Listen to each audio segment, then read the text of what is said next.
Place à présent à l'invité du JT, l'écrivain François Taillandier est avec nous. Bonsoir. Bonsoir. Avec le dessinateur Bernard de Belbès, vous avez publié en fin d'année dernière un ouvrage intitulé Clermont-Ferrand absolu aux éditions Page Centrale.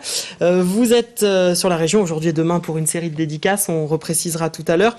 Cet ouvrage, c'est un peu le carnet de voyage d'un Clermontois de retour sur ses terres ? Ben, c'est exactement ça. De deux Clermontois d'ailleurs, puisque Bernard de Belbès et moi-même sommes nés là, nous avons grandi là, on s'est connus à l'école.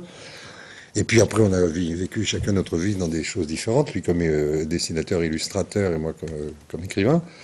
Et on a eu cette occasion, il y a un an, de revenir comme ça, à nouveau au frais, si je puis dire, dans ce qui est notre ville, et de se promener librement, et de dire ce que l'on voyait, ce que l'on regrettait, ce que l'on trouvait mieux qu'autrefois, tous les ressentis possibles. Ce que vous écrivez, vous dites, nous sommes revenus comme des voyageurs dans cette ville qui nous est pourtant familière, mais sur laquelle nous voulions porter un regard neuf et disponible. C'est important pour vous, ça? Oui. Ben, enfin, pour moi, particulièrement, je m'étais assez nettement désintéressé de Clermont. J'y ai passé jusqu'à de 0 à 23 ans, j'y habitais. Après, bon, j'ai habité à d'autres endroits. Maintenant, je suis à Paris. Et le fait est que je m'étais un peu désintéressé. Enfin, pour moi, Clermont, c'était, voilà, comme ça, c'était un lieu d'origine, sans plus. Mais... Et là, oui, c'est un peu à la proposition de l'éditeur. D'ailleurs, c'est lui qui nous a suggéré cette aventure. Je me suis dit, je vais essayer de revenir là comme un voyageur. Comme si, je veux dire, finalement, qu'est-ce qu'il y a là? Je cherche à retrouver mes pistes. Qu'est-ce qui a changé? Qu'est-ce qui me plaît? Qu'est-ce qui me plaît moins? Comment s'est déroulé le travail avec Bernard de Belbès, le dessinateur, pardon? Chacun a composé de son côté ou les choses se sont faites en interaction? On s'est beaucoup promenés ensemble. On est très, très copains personnellement, donc on se connaît bien. On a pris plaisir à se balader un petit peu dans Clermont, retourner voir des choses. Voilà. Mais à part ça, on a travaillé en toute liberté. Hein. Bernard fait des croquis ou prend une petite photo de ceci, de cela. Après, il compose ses aquarelles ou c'est des dessins à l'encre aquarellés. Moi, pareil, je prends mes notes et puis ça se construit comme ça peut, en toute liberté. Hein. C'est-à-dire qu'on n'a pas cherché à faire... Ce livre n'est pas un guide de Clermont, c'est pas une étude socio-économique sur Clermont. C'est une vision, c'est notre vision. Personnelle. Voilà. Ce qui est intéressant, c'est votre regard qui est presque comme celui de n'importe quel visiteur qui découvrirait Clermont. Ce qui vous choque en arrivant, et c'est ce qui choque tout le monde en arrivant, c'est cette cathédrale. Vous dites, elle est terrible, elle évoque le diable plus que le bon Dieu. Ah oui. Ben, oui. Quand j'étais petit, c'était tellement évident, cette grande cathédrale très noire avec ces deux flèches qui ressemblent à des bonnets de pénitents. Je me rappelle la première fois de ma vie que j'ai vu Notre-Dame de Paris, et c'est en pierre blanche, hein, j'ai été étonné qu'une cathédrale ne soit pas noire.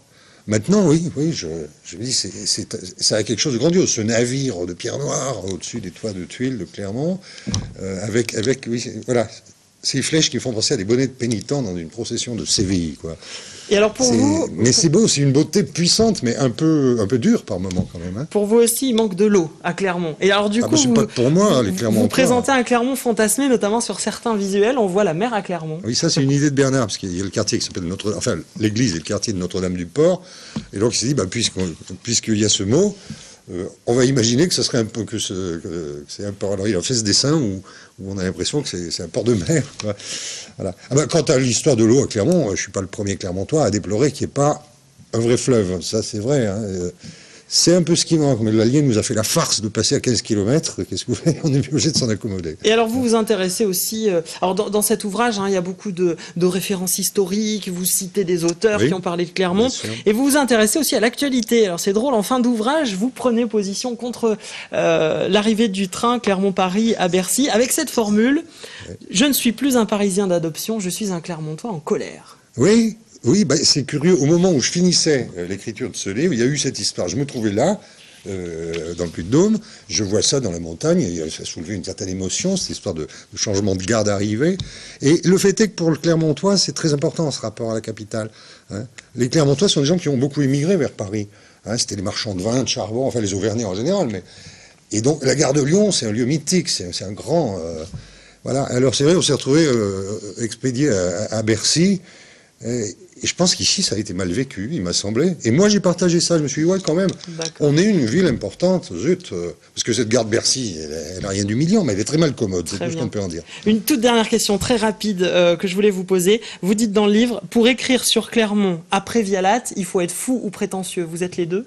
Eh bien, sans doute, oui, mais j'ai essayé surtout d'être modeste. Parce que Vialat était un grand écrivain qui a tellement bien compris l'Auvergne et cette ville qu'il est difficile de faire mieux. Merci beaucoup. Donc Clermont-Ferrand absolu, édité par Page Centrale. Je précise, c'est une maison d'édition locale clermontoise. C'est bien de les encourager.